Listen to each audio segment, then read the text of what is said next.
તૃતીય પાઠ કરોમિ નું વાંચન કર્યું અને સમજ્યા.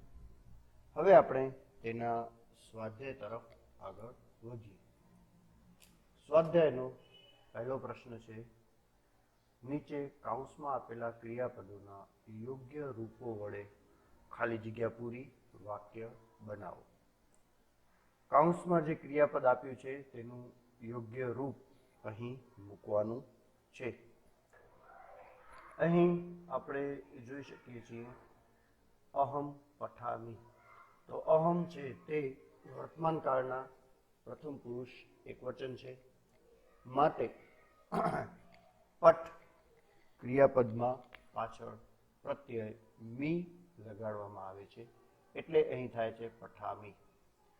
ફરીથી આપણે યાદ કરી લઈએ, વર્તમાન કાળમાં પ્રથમ પુરુષ એકવચન સાથે ક્રિયાપદને મી પ્રત્યય લગાડીને વાક્ય બનાવવામાં આવે છે. અહમ પઠામિ, કૌંસમાં પઠ છે તો તેનું પઠામિ થયું છે. તેવી જ રીતે અહમ કૌંસમાં ગચ્છ છે તો ગચ્છામિ થશે. તો આ રીતે આપણે તેના યોગ્ય રૂપ મૂકવાના છે. આપણે જોઈએ કે જવાબ કેવી રીતે આવે છે. અહમ ગચ્છામિ, ગચ્છમાંથી ગચ્છામિ શબ્દ આપણે બનાવેલો છે. બીજું છે અહમ લિખ, તો લિખામિ, અહમ લિખામિ. ખાદ, ખાદામિ, તો ત્રીજો જવાબ થશે અહમ ખાદામિ. ચોથું છે, એમાં ક્રિયાપદ છે નમ, તો નમામિ, અહમ નમામિ. ત્યાર પછી ક્રીડ, તો ક્રીડામિ, અહમ ક્રીડામિ. ત્રુ અથવા તો તર, તેનું આપણે યોગ્ય રૂપ બનાવશું તરામિ, અહમ તરામિ. છેલ્લું છે, તેમાં ક્રિયાપદ છે નૃત અથવા નૃત્ય, તો તેનું થશે નૃત્યામિ, અહમ નૃત્યામિ. બે છે, વિચારીને લખો.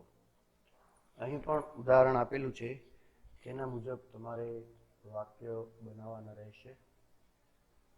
ઉદાહરણ આ પ્રમાણે છે, સુરેશઃ પઠતિ, અહમ પઠામિ.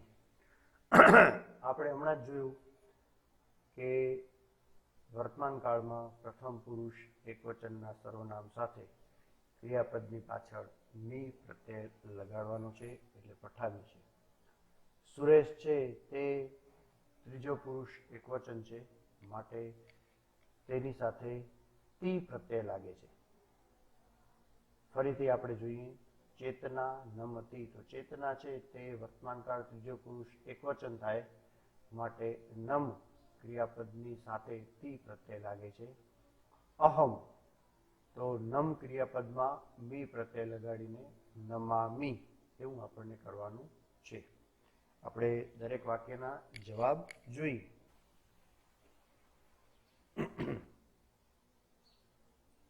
ચેતના નમતી, અહમ નમામિ.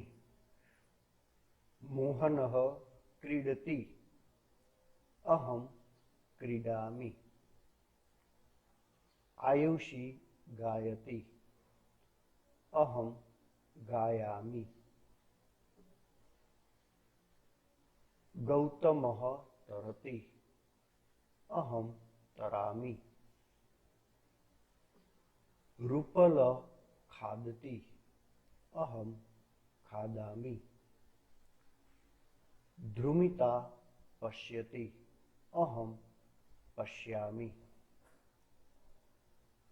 ઉષા લિખતિ, અહમ લિખામિ.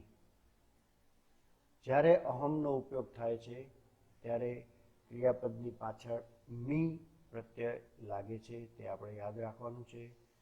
ફરીથી એકવાર કહી દઉં, વર્તમાન કાળમાં પ્રથમ પુરુષ એકવચન હોય ત્યારે ક્રિયાપદની પાછળ મી પ્રત્યય લાગે છે. 3 આ પ્રમાણે છે. નીચેના વાક્યોમાં રેખાંકિત શબ્દોના સ્થાને કૌંસમાં આપેલા શબ્દોનો ઉપયોગ કરી બે વાક્યો લખો. જે શબ્દ રેખાંકિત કરેલો છે તેની જગ્યાએ જે કૌંસમાં આપેલો શબ્દ છે તે ઉપયોગ કરી અને બે વાક્ય બનાવવાના છે. અહીં રેખાંકિત કરવાનું રહી ગયું છે, પણ અહીં અંડરલાઈન આવશે. અહમ જલમ પીબામી. તો જલમની જગ્યાએ દુગ્ધમ આપણે કરવાનું છે. તો વાક્ય આ પ્રમાણે બને છે, અહમ દુગ્ધમ પીબામી. બરોબર છે. તે જ રીતે આપણે 1 થી 8 વાક્ય અહીં જે આપ્યા છે તેમાં કામ કરવાનું છે. અહમ પુસ્તકમ પઠામી. તો પુસ્તકમની જગ્યાએ પત્રમ અને બીજી વાર વર્તમાન પત્રમ, એવી રીતે બે વાક્ય બનાવવાના થશે. અહમ પત્રમ પઠામી, અહમ વર્તમાન પત્રમ પઠામી. આપણે જવાબ જોતા જઈએ એટલે તમને વધારે આઈડિયો આવશે. પહેલા વાક્યથી આપણે શરૂ કરીએ. અહમ પુસ્તકમ પઠામી, પત્રમ વર્તમાન પત્રમ. હું પુસ્તક વાંચું છું. તો આપણે શબ્દો મૂકીએ. અહમ પત્રમ પઠામી, અહમ વર્તમાન પત્રમ પઠામી. હું પત્ર વાંચું છું, હું વર્તમાન પત્ર અથવા છાપું વાંચું છું.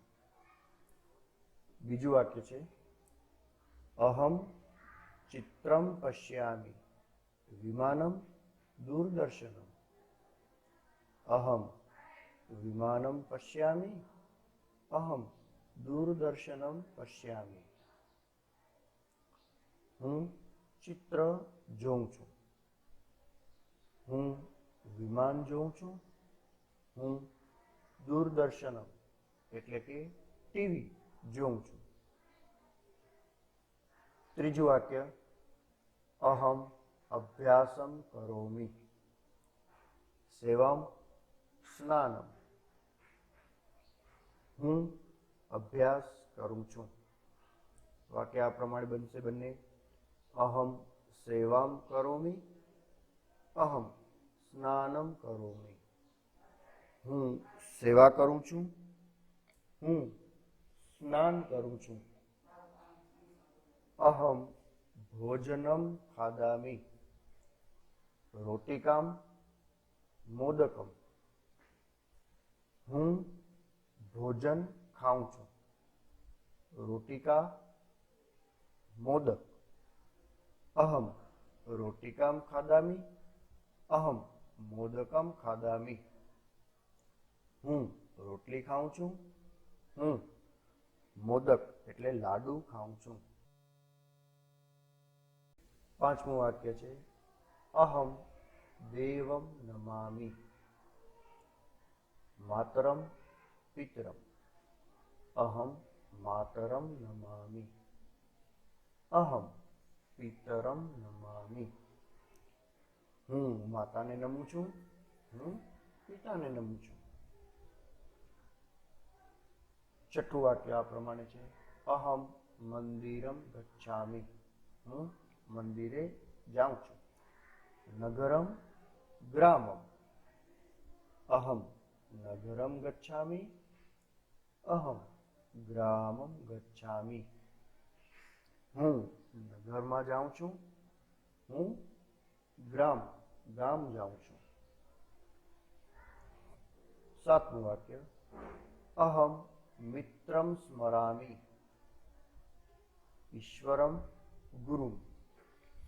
હું મિત્રને યાદ કરું છું. આ પ્રમાણે બનશે, અહમ ઈશ્વરમ સ્મરામિ, અહમ ગુરુમ સ્મરામિ. હું ઈશ્વરને યાદ કરું છું, હું શિક્ષક અથવા ગુરુને યાદ કરું છું. આઠમું અને છેલ્લું વાક્ય, અહમ પત્રમ લિખામિ કથામ ગીતમ. હું પત્ર લખું છું. તો આ પ્રમાણે વાક્ય બનશે, અહમ કથામ લિખામિ, અહમ ગીતમ લિખામિ. હું કથા લખું છું, હું ગીત લખું છું. તો આપણે આ પ્રમાણે વાક્ય બનાવવાના છે.